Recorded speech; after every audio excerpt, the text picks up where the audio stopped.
Salut à tous, j'espère que vous allez bien. C'est Florent de Scan Training et bienvenue pour un nouveau podcast.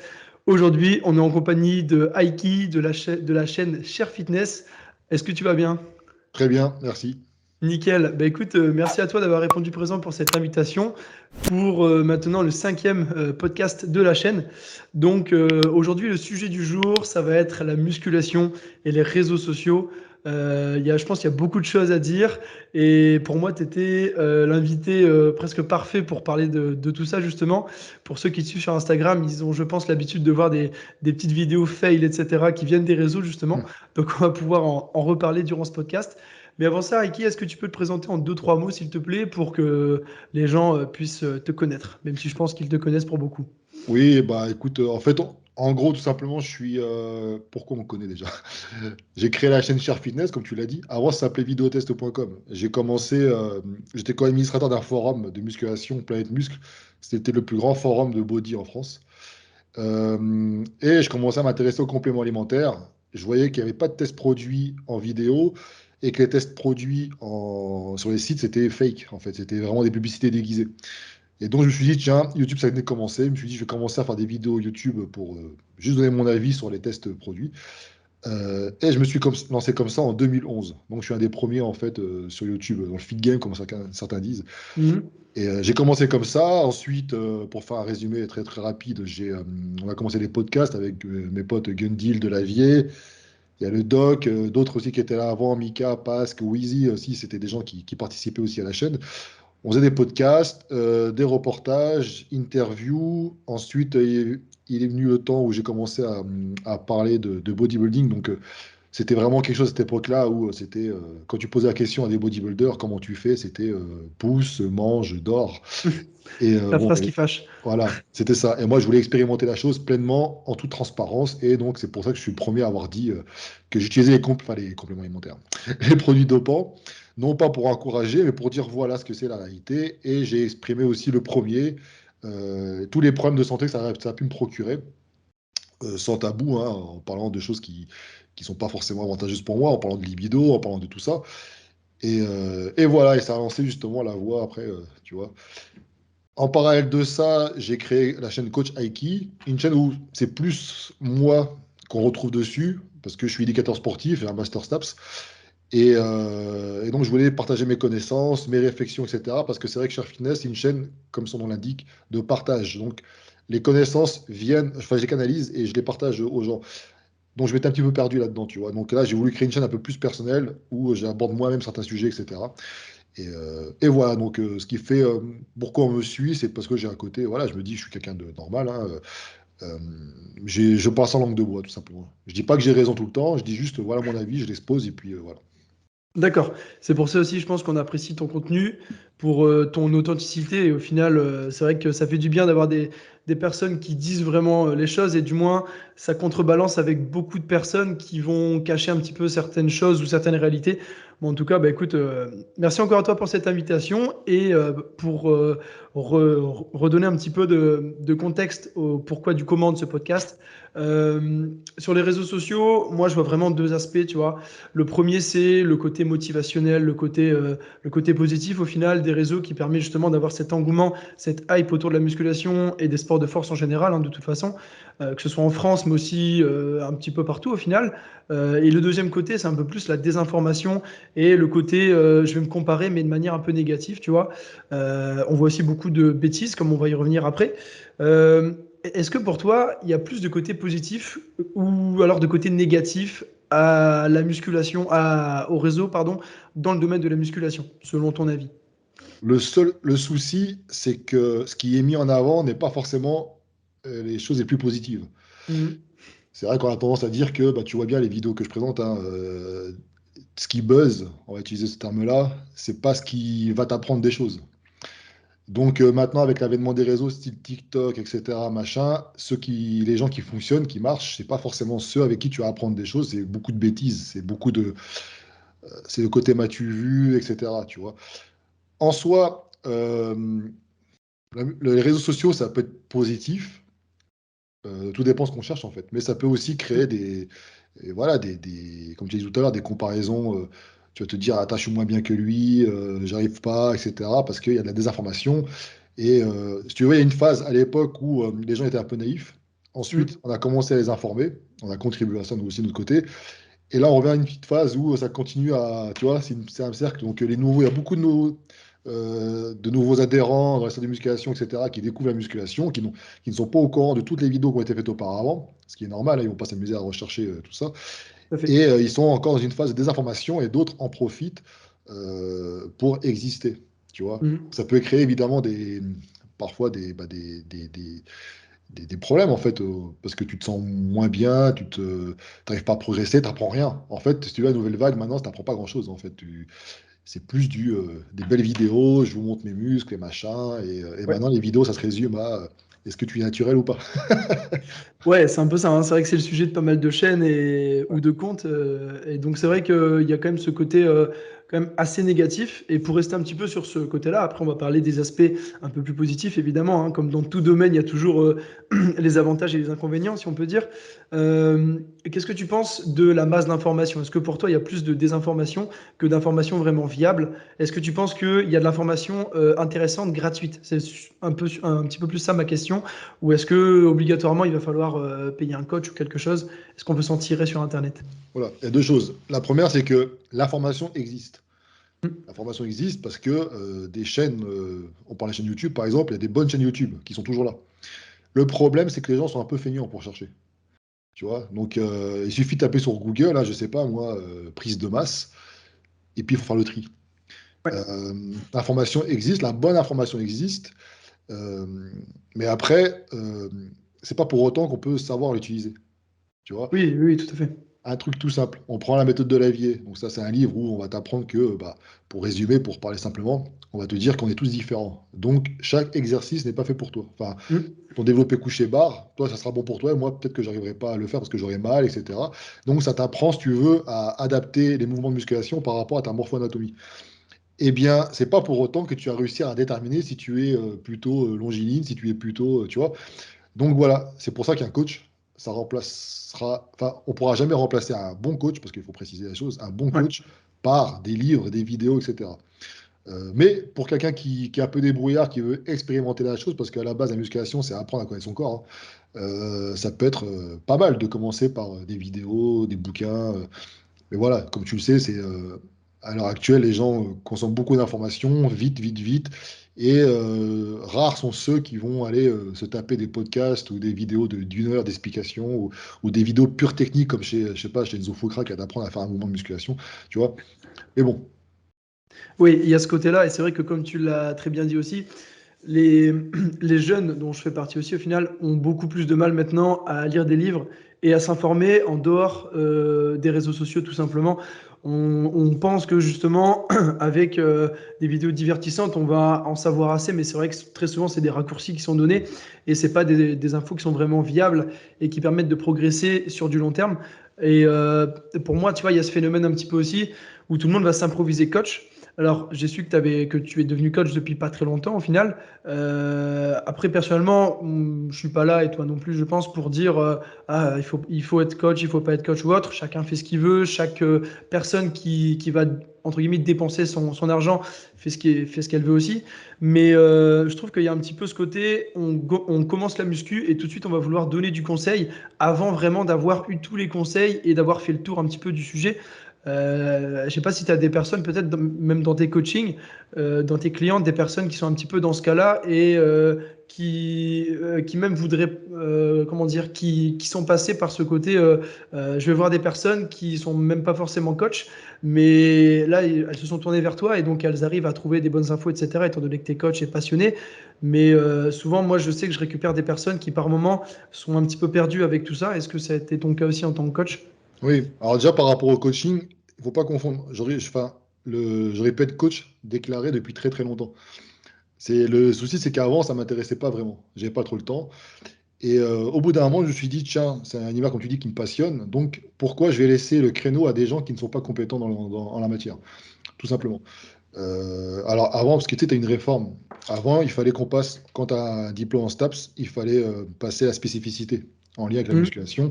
Il y a une réforme qui fait que maintenant, en fait, en gros, j'ai une carte d'éducateur sportif qui me permet d'enseigner toute discipline sportive, en fait, finalement. Sauf Absolument. Ouais. compétition, etc. Ça, enfin, tout ce qui est compétition, je ne peux pas. Voilà, ça c'est un premier point. Après, par rapport à ce que tu disais, c'est pas nouveau le phénomène de se dire coach, etc., donner des conseils.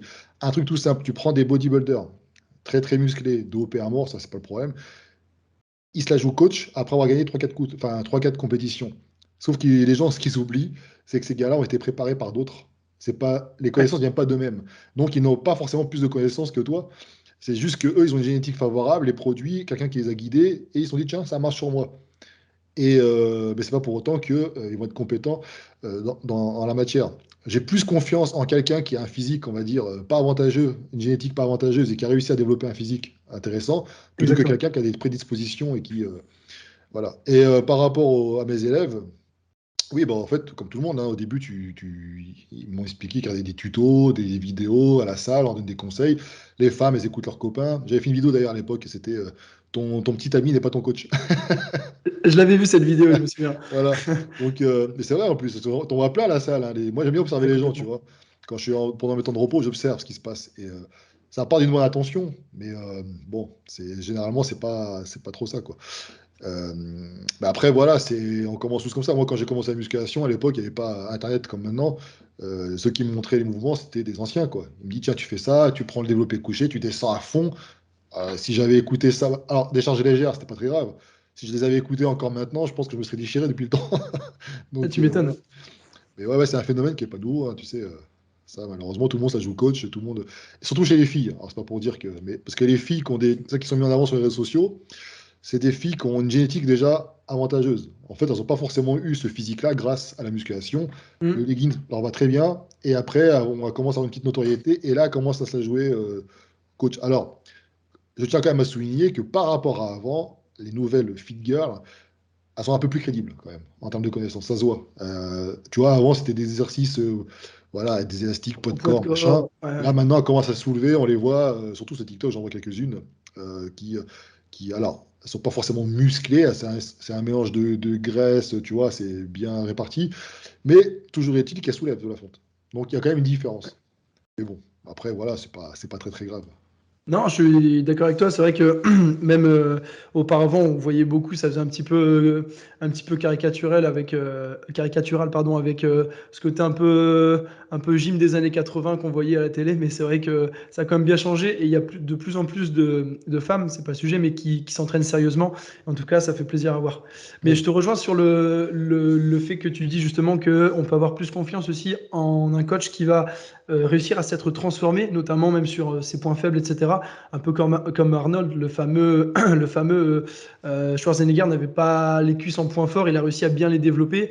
Et donc c'est parce qu'il a réussi à développer son point faible qu'il est un petit peu plus crédible, on va dire, aux yeux de tous pour donner des conseils. Alors que s'il avait parlé de ses pecs ils sont venus tout seuls, même en faisant des pompes, il aurait eu peut-être des gros pecs, peut-être pas autant, mais en tout cas voilà. Et c'est vrai qu'il y a ce côté-là aussi. Et pour moi, tu vois, c'est un petit peu ce petit problème, entre guillemets, de je m'improvise coach. C'est un petit peu comme ah bah je m'y connais un peu en mécanique, je suis pas mécano du tout, j'ai pas mes diplômes, mais viens, je vais te faire ta révision. Non, ça Mhm. fonctionne pas comme ça et ça peut conduire, bon là pour le coup, à des accidents de voiture, mais si on reste sur le côté musculation, ça peut conduire à des blessures, à une stagnation et même à un dégoût de la musculation. Et ça, Mhm. bien évidemment, c'est pas ce qu'on souhaite. Et justement, ce que tu m'as dit, ça me fait donc rebondir sur le côté positif des réseaux vis-à-vis de la musculation et sur le côté, on va dire, où en fait la musculation, les réseaux, pardon, on va dire, ça a quand même mis beaucoup de barres, d'haltères, etc. dans les mains de personnes qui n'y auraient sûrement jamais touché s'il n'y avait pas eu justement tous ces réseaux sociaux. Ça a quand même vachement démocratisé avec Thibaut InShape, avec Bodytime, etc., Nassim. Et je pense que ce que tu fais aussi, ce que beaucoup font, ça aide aussi encore à développer encore au maximum cette pratique de la musculation. Et pour moi, tu vois, à mon avis, on est un peu sur un point où il y a encore beaucoup de pratiquants qui sont on va dire, convertis à la muscu grâce au réseau. Mais là, on est en train justement peut-être d'affiner un petit peu et de donner un petit peu plus de connaissances. Il y a 5 6 ans, on était, à mon sens, un peu plus sur l'explosion de la musculation. Là, ça explose encore, mais c'est un petit peu plus stagnant, je trouve. Et peut-être qu'on commence à donner les bonnes infos qui va, au final, permettre aux pratiquants de démêler un peu le vrai du faux. Et est-ce que pour toi, justement, sur les réseaux, on a déjà fait tout le tour de la musculation ou est-ce qu'il y a encore des choses à apporter en matière de vraies connaissances sur le contenu gratuit, encore une fois? Alors là, ça me fait toujours rire quand tu as des gens qui disent ça, tu sais, qui disent tout a été dit sur la musculation. C'est des gens qui n'y connaissent rien en général. Et c'est pas moi qui le sort, ça. Ma référence, c'est Gundil qui dit des Bien études sûr. scientifiques, en veux-tu, en voilà. Des connaissances sur le corps humain, il y en a tous les jours, des milliers. Donc forcément, si tu t'amuses à copier sur les Américains pour faire tes vidéos, c'est sûr que tu as fait le tour au bout d'un moment. Mais si tu es passionné et que tu as le temps aussi de faire des recherches et de les comprendre, parce que ça, c'est pareil, c'est la mode maintenant de sortir des études scientifiques, bah, tu trouveras des nouvelles choses à dire. Maintenant, moi, pour ma part, ma philosophie, en tout cas pour mes élèves, c'est de simplifier les choses. C'est Ouais, à je eux suis plus d'accord. tard, au bout d'un moment, quand tu parles de stagnation, quand ils recommencent à stagner, etc., c'est à eux de creuser, de chercher des pistes, d'explorer, tu vois. Mais les bases, il faut les répéter tous les ans. Alors on répète, voilà, on fait que ça, répéter, répéter. Comme je t'ai dit tout à l'heure, les gens, ils ne vont pas s'amuser à revoir tes vidéos d'il y a 5 6 ans, voire plus. Il faut répéter. Et puis c'est en répétant, finalement, que bah, ça commence à rentrer. Tu prends un exemple tout bête, hein, pour la créatine. On a répété des centaines de fois qu'il ne fallait pas des phases de charge, des cures, des ceci, des cela, et c'est enfin rentré plus ou moins dans les cerveaux. Quoique sur TikTok, c'est un petit peu bon. Il y a, il y a encore des débats, mais c'est vrai que c'est, je crois, un des compléments qui est le plus étudié aussi, donc ça permet du coup d'avoir Il y a plus beaucoup de d'un siècle recul. d'études Mais dessus, donc forcément, c'est depuis 1800 et quelques, je sais plus, 76, quelque chose comme ça. Donc forcément, mais après, il y a toujours des neuneux qui te sortent des trucs pour se faire remarquer. Mais bon, la musculation, les bases, ça reste des bases, je veux dire, il faut pas. Mais après, si tu veux vraiment, si c'était aussi simple que ça, tu ferais un programme de musculation basique et tout le monde progresserait pareil. Donc au bout d'un moment, tu peux en exactement. faire un basique. Moi, j'ai rien contre les coachs qui proposent comme premier programme de musculation un programme similaire pour tout le monde, pour voir justement un petit peu comment le corps réagit. Mais Ça crée après, une base et ouais, ouais. voilà, c'est la phase de diagnostic, on va dire. Et si tu commences après à observer ce qui se passe, comment réagit ton client, et bien dans ce cas-là, tu vas trouver des pistes pour essayer de le faire évoluer. Et ça, pour avoir des pistes, il faut avoir des connaissances. C'est comme tu dis Mm. tout à l'heure, le mécano a plusieurs outils. Il va utiliser le bon outil par rapport au problème trouvé. Bon, bah, là, nous, c'est pareil, on a plusieurs outils, et les outils, comment tu fais pour les avoir? Il faut apprendre. Voilà, il faut explorer, il faut. Mais en soi, il y a beaucoup de choses à dire dans la musculation, ça c'est sûr. Et alors le problème, c'est que certains vont trouver des sujets pour justement exister à travers les réseaux sociaux, pour dire le truc tout nouveau, et ça va complexifier les choses, tu vois. Moi, j'essaie de. Exactement, Voilà. exactement. Et moi, Ouais. la chaîne Coach Aiki, c'est vraiment pour resimplifier, parce qu'en final, c'est pas compliqué, hein. Déjà, il faut dire un truc, je dis cash, soit tu es fait pour la musculation, soit tu n'es pas fait pour la musculation. Je veux dire, tu as certains, tu peux les entraîner comme tu veux, ils vont jamais se développer parce que peut-être au niveau hormonal, ils sont pas bons, peut-être que enfin, les muscles courts, enfin voilà, ils vont pouvoir avoir un physique en bonne santé, enfin, peut-être un peu athlétique, mais sans plus, tu vois. C'est comme ça. Mm. Et ensuite, si tu es fait pour ça, après, bon, bah voilà, il faut pousser et puis voilà, puis trouver, comme je dis, trouver des solutions par rapport aux problèmes rencontrés, des blessures, Ouais, ouais, ouais. etc. Voilà. Je suis d'accord avec toi et c'est vrai que dites-vous bien si on met un titre en tant que créateur de contenu sur YouTube ou autre, je vous explique la musculation ou les bases de la musculation, c'est beaucoup moins vendeur que cet exercice était absolument évité, cette erreur que tu commets, il y a toujours voilà ce côté un petit peu putaclic à moindre échelle évidemment que juste voilà que de sortir un titre très grossier, mais en tout cas c'est vrai que je pense que c'est important de le souligner bah, comme tu l'as fait. Et moi, au niveau, donc, pour rester dans vraiment les côtés positifs des réseaux vis-à-vis de la musculation, il y a quand même un côté qui me paraît indéniable et ce côté entourage. Pour ceux qui ont écouté le premier podcast avec Hugo, c'est ce côté en fait où on va faire des rencontres qu'on n'aurait pas fait s'il n'y avait pas eu les réseaux et si on était resté dans notre salle ou dans notre home gym. Je pense notamment au Doc, à Gundy, à Delavier. Bon là c'est des auteurs, mais voilà, je pense que les réseaux peuvent apporter un bon entourage et peuvent justement contribuer à vous faire progresser plus que s'ils n'étaient pas présents justement, ou si vous n'étiez pas sur les réseaux. Toi, tu as des exemples concrets de personnes, bah, comme je l'ai dit, mais vraiment que tu as rencontrées grâce au réseau? Tu sais, ce que tu racontes là, ça me fait penser un peu, parce qu'à la base, j'ai des arts martiaux. Et à l'époque, tu faisais des stages avec des différents maîtres ou professeurs, et tu prenais une spécificité. tu vois. Et ben là, en fait, avec les réseaux, tu peux faire ça, justement, prendre des spécificités de chacun. Oui. Et moi, je me rappelle, effectivement, il y en avait un qui s'appelait Bernard Sogola Amaya, qui avait gagné Musclemania. Et ce gars-là, je l'avais rencontré, justement, il m'avait appris euh, le côté, enfin, il m'avait appris à laisser de côté l'ego, tu vois. Et je me rappelle, je faisais des élévations latérales à 20 kilos. Alors merdique, attention à cette époque-là. Et lui, avec 2 kilos, il m'a fait chialer, quoi.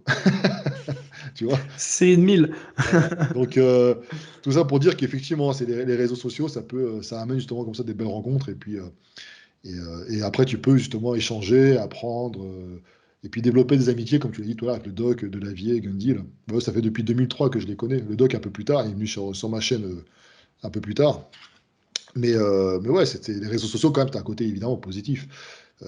Sans compter qu'après, ça contribue quand même au monde de la musculation, en général. Ouais, ouais, Ouais. tout à fait. Peu Ouais. importe ce Ouais. que font les gens, si c'est du contenu merdique, comme on dit, ou alors du contenu, du bon contenu, même si c'est peut-être un petit influenceur, entre guillemets, ou quoi, les gens ne se rendent pas compte parce que maintenant, on parle de chiffres, mais si tu as 200 personnes qui te suivent, c'est quand même 200 personnes, quoi. C'est pas rien. Il faut se rendre compte Ouais. de ce que c'est, tu vois. Tu les mets dans une pièce et là, tu te rends compte, quoi. Ouais. C'est ça. Et personnellement, je préfère avoir, par exemple, 2000 personnes qui me suivent vraiment, Ouais, qui regardent mon contenu, plutôt qu'en avoir 500 000 et qu'au final, tu en as que 200 qui me suivent. Tu vois. Donc, exactement. mais il faut se rendre compte de certaines choses. Les gens, ils se rendent pas compte. Ils se disent, ouais, non, moi, j'ai que 500 abonnés. Mais tu te rends pas compte, 500 personnes qui te regardent quotidiennement. C'est pas. Alors, c'est sûr, par rapport à des gars qui ont, je sais pas, 100 000, 200 000, 300 000, 1 million. Ça fait bizarre, mais au bout d'un moment, Bien sûr. faut revenir un peu sur Terre, quoi. Ouais, Donc, tout à fait. donc voilà. Top. Ouais, il y a ce côté un peu déconnexion de la réalité. Et c'est vrai qu'au final, il faut quand même toujours se dire que derrière les pseudos qui vous suivent, alors il y a toujours des pseudos un peu fantasques, mais de façon générale, c'est une personne, c'est un humain qui consulte votre contenu et Et qui a oui, cliqué consciemment pour s'abonner et donc qui soutient votre travail. Ouais, je suis d'accord avec toi. moi, je connais des coachs qui ont peut-être, je sais pas, des coachs, en plus des comptes privés, hein. Ils ont peut-être 150, 200, 300 personnes. Ils vivent très, très bien. Parce Ouais. que ces gens-là sont des clients. Donc, Ouais, quand absolument. si tu as peut-être 80% de clients quotidiens, enfin, ça fait pas mal d'argent, hein, donc, tu vois. Donc, C'est des abonnés qualifiés, on va dire. Ouais. voilà. Et est-ce que pour toi, ma question Aiki, est-ce que les réseaux sociaux permettent d'être motivé pour la musculation ou alors est-ce que la motivation, c'est encore autre chose pour toi? Moi, je pense que tout dépend de pourquoi on a commencé. Si tu commences avec un trouble psychologique de base, où tu n'as pas confiance en toi, etc., ça peut avoir un effet un petit peu négatif. Parce que tu consultes quotidiennement des mecs ultra musclés, avec des photos cheatées, des physiques dopés, Alors, souvent, quand les mecs sont propres, etc., ils font beaucoup, beaucoup, beaucoup de photos et qui diffusent tout au long de l'année. Et toi, tu te dis, putain, j'ai grossi, j'ai pris du gras, j'ai machin, tu vois. Donc, ça peut avoir ce petit côté-là. Par contre, c'est effectivement, ça dépend en fait qui tu suis, tout simplement. Euh, Moi, je pense faut faire la part des choses. Il faut se dire que voilà, ça peut te motiver en regardant des entraînements avec des musiques un petit peu épiques. Ça donne envie de faire aussi, toi, de ton côté, machin. Mais faut pas regarder ça en faisant le côté, tu sais, côté comparaison, tu vois. Parce que Absolument. Ouais, on ouais. est tous différents. Et moi, ce que je dis toujours, c'est que moi, avant, je marchais comme ça. Et jusqu'au jour où je suis allé dans les salons du fitness et j'ai fait des photos avec certains que je voyais incroyables. Et certains, à côté de moi, étaient inexistants. Alors, c'est pas pour être méchant, mais je veux dire, c'est la réalité. C'est-à-dire que je suis 1m87, j'étais à 110 kilos. Les mecs, ils sont beaux en photo, hein, ultra secs, etc. Tu les vois à côté, tu fais de la muscu, Ouais, c'est pas tu vois. pareil. Ouais. Donc, ou même des filles, tu te dirais, ah, incroyable, et tu les voyais, c'était toute bougnette, quoi. C'était du gras. Tout ça pour dire que, attention, les réseaux sociaux, c'est pas forcément la réalité. Moi, le premier, je le dis, hein, mes photos, bonne lumière, j'en prends 15, 20, je choisis la bonne. Après, je vais modifier plus ou moins pour accentuer les choses et tout. C'est comme ça. Donc, c'est pas la réalité. Il faut avoir conscience de ça. Et puis, ouais, et puis pas se comparer. De toute façon, la seule comparaison qui est valable pour moi, c'est quand tu fais la compétition. Tu montes sur scène et Mm. tu compares. Voilà. Oui, c'est le propre de ce sport et ouais, je suis C'est ça. d'accord. Ouais. Et c'est vrai que, il faut vous dire que quand on voit une photo de quelqu'un sur les réseaux, en général, s'il est pas trop fou, il est congestionné, il y a une bonne lumière, il se met en valeur, il va pas prendre une photo où il est assis avec un bourrelet qui pend. Donc ça, il faut bien se le dire. Et oui, donc effectivement, ce que tu dis, c'est très juste. Essayez vraiment de pas se comparer dans ce côté négatif, mais plus de se tirer vers le haut au final, de profiter un peu de cette émulation des réseaux, de cette hype, comme on dit. Et est-ce que pour toi, moi j'avais, là j'ai mes notes en dessous, là j'avais noté aussi le côté un peu sponsoring d'une personne qui par exemple aurait vraiment une vraie valeur ajoutée à apporter au fitness, au fit game, et qui grâce au réseau justement, bah, ça lui permet de peut-être, s'il fait des compétitions, financer ses compétitions, d'être subventionné pour produire pardon, du meilleur contenu.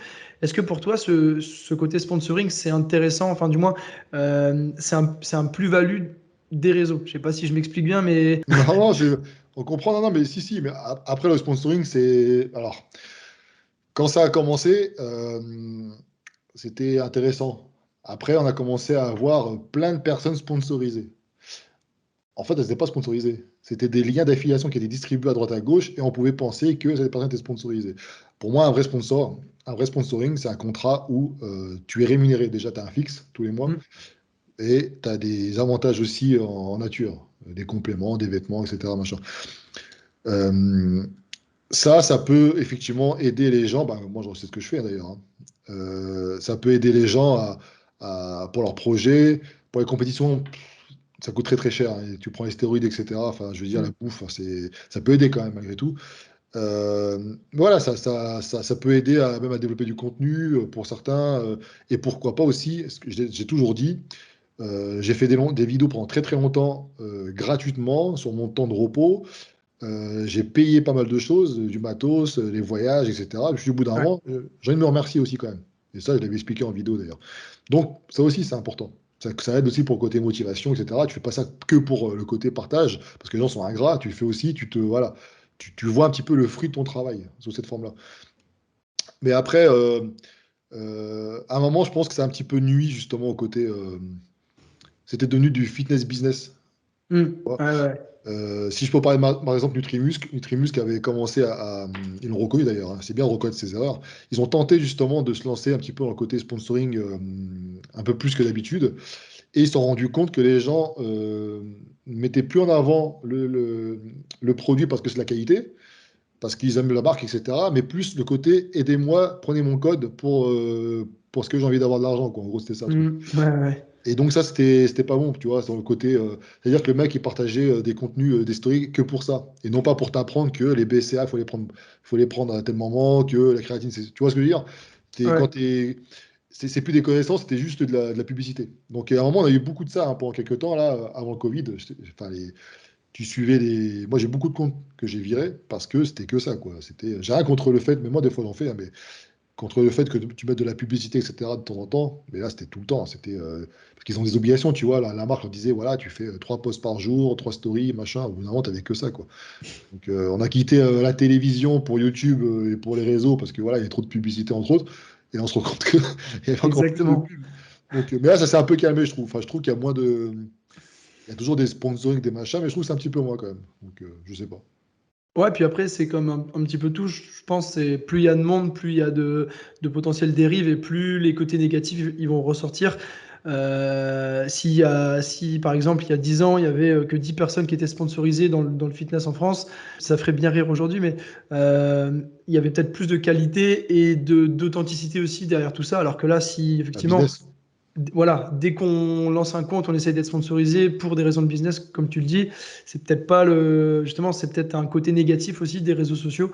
Donc effectivement, méfiez-vous. C'est pas parce qu'on a un code de réduction qu'on est obligatoirement sponsorisé et qu'on a justement une rémunération fixe, comme tu dis. Et c'est même loin d'être le cas, je trouve. Ah oui, oui. Et puis surtout que. Genre, enfin, surtout à l'époque, je me rappelle, il y avait une nana là qui a changé de sponsor tous les 6 mois, quoi. Et à chaque fois, c'était le meilleur sponsor, c'était machin. Tu vois, c'est-à-dire que Voilà, c'était voilà, c'est ça. business, c'était plus du tout pour la marque. Euh, et bon, au bout d'un moment, faut faire attention. Après, comme je dis toujours, il y a pas de mal à vivre un peu de ça, tu vois, il n'y a pas de problème, moi je le fais aussi. Mais bon, faut faire attention, faut prendre conscience que c'est du business. Et moi, j'ai toujours, hein, jamais encouragé les gens à acheter tout ce que je disais, tu vois. Moi, mon rôle, c'est de dire, voilà ce que je prends. Voilà pourquoi je le prends, voilà pourquoi cette marque-là, je travaille avec elle. Et si vous êtes intéressé, bah, allez-y, foncez. Voilà, c'est tout. C'est pas vite utiliser mon code. Faut qu'il y ait des achats, des machins. À l'époque où j'étais chez Prozis, c'était pareil, hein. Prozis, j'avais aucune obligation d'ailleurs de résultats, etc. J'avais un fixe. Donc voilà. Mais bon, c'est intéressant quand même. Après, là, je sais que la nouvelle génération, ils sont encore à voir, tu vois. Là, j'ai une marque qui m'a contacté pour un voyage, fitness, machin et tout. Je dis, ouais, ça peut être intéressant, on va voir. Ouais, mais il faut que tu fasses tant de réservations avec ta communauté. Donc là, je vois ceux qui ont répondu oui. C'est des TikTokers, hein.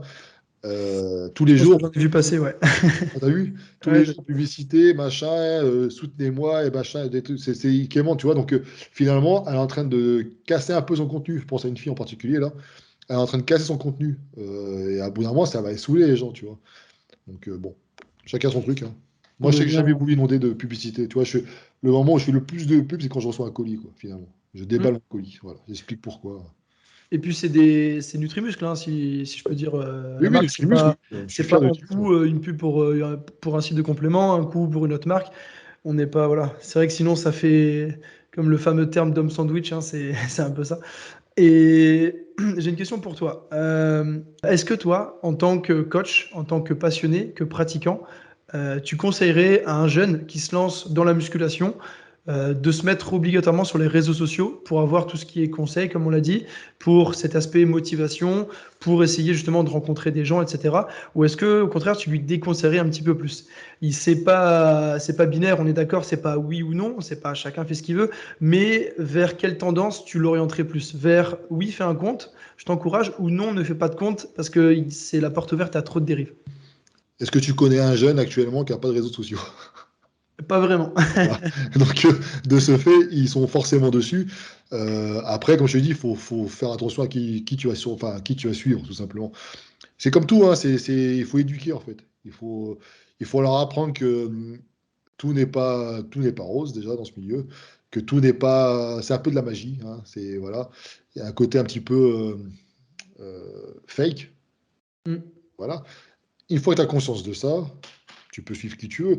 Euh, Moi, j'aurais tendance à dire que si j'étais à leur place, j'aimerais bien suivre un contenu qui soit à la fois, où tu vas apprendre à la fois des choses et à la fois ludique. Tu vois, il faut associer un Oui. peu les deux. Parce que c'est vrai que t'as pas envie de te faire chier, t'as pas envie d'être sur un banc de l'école chez toi, quoi. Donc voilà, faut suivre un peu ce côté-là. Mais c'est pour ça d'ailleurs que j'ai repris sur Coach Aiki un peu le côté, tu vois, sur mes vidéos Instagram, le côté où tu montres un fail et puis Un après petit tu peu vas. fun, ouais. Voilà. Et après, je vais expliquer pourquoi le mec a fait ça, etc. C'est plus intéressant que les vidéos que je fais de quelques secondes qui sont des vidéos de réaction. Ouais, il y a Mais du didactique quand même oui, derrière oui, oui, qui permet d'avoir un enseignement, quoi. c'est ça. Mais bon, après, je dis, maintenant, enfin, tout le monde est sur les réseaux sociaux. Donc, Instagram, TikTok, ça explose. Donc, il faut faire attention à qui vous suivez. Et puis voilà. Et puis, si vous commencez à vous démotiver, moi, je sais qu'à un moment, j'ai commencé à supprimer tous les comptes muscu, des Ouais. bodybuilders, parce que j'en avais marre de suivre ces mecs-là. Ils m'apportaient rien, en fait, finalement. C'est à part me rincer l'œil, et puis, qu'entre guillemets, hein, et de mettre des likes éventuellement. Je me suis dit, mais en fait, est-ce que ça m'aide? Non, ça me fait perdre mon temps. Je suis en train de scroller, là, et puis, en train de voir le mec avec sa belle voiture à tel pays, sponsorisé par un tel. Je me dis, non, ça me sert à quoi, moi? Ça me sert à rien. Donc, Si ça contribue à te démotiver, en plus, c'est vrai que s'il n'y a aucune utilité, je suis d'accord avec toi. mm. Bah, écoute, je pense que ça conclut parfaitement ce podcast.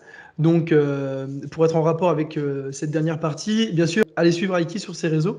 Est-ce que tu peux donner un petit peu, bien sûr, on mettra tout en description, mais tes réseaux pour qu'on puisse te suivre? Bah, principalement, je suis présent sur Instagram. Alors Instagram, c'est un peu mon côté, je partage un peu de tout, quoi. Tout à l'heure, on parlait de vidéo réaction. La petite histoire, c'est qu'un jour, j'ai fait ça parce que ça me faisait rire. Et j'ai vu que ça a marché, tout simplement. Je me suis dit, pourquoi pas, ça va peut-être m'attirer des gens sur ma chaîne YouTube, etc. Tu vois. Ouais. Donc, et c'est vrai que je fais ça pour le côté fun, et puis c'est facile en plus. Donc, voilà. Mais Instagram, c'est le côté, ouais, je vais partager des réactions instantanées, je fais des lives un peu perso, enfin voilà. Après, sinon, bah, c'est Cher Fitness. Alors, Cher Fitness, ça devient une chaîne maintenant pure podcast et parfois il y aura peut-être des reportages dessus à Ouais, voir. ouais, ouais. Mais la chaîne principale que je souhaite vraiment développer, c'est celle de Coach Aiki parce que bah, c'est là où vous allez avoir mon évolution déjà après 40 ans. Ouais. Enfin, des feats aussi pour apprendre quelques tips de certains. Et puis il y aura des vidéos réactions, des tutos, des conseils. Enfin voilà, c'est vraiment ce que j'aurais aimé avoir moi en tant que pratiquant, tout simplement, avec mon côté, avec ma personnalité, recul, etc. Donc voilà. C'est top. Bien écoutez, donc allez suivre Aiki, donnez-lui de la force et en tout cas merci beaucoup pour ta gentillesse et ce bon podcast qui, je l'espère, vous aura plu. N'oubliez pas encore une fois de vous abonner à la chaîne YouTube, d'activer la cloche de notification pour ne pas rater les prochaines vidéos, de liker cette vidéo, de la commenter, de la partager. Vous connaissez la chanson. On se dit à la prochaine et merci à tous pour votre écoute. Salut Aiki. Ciao, merci à toi.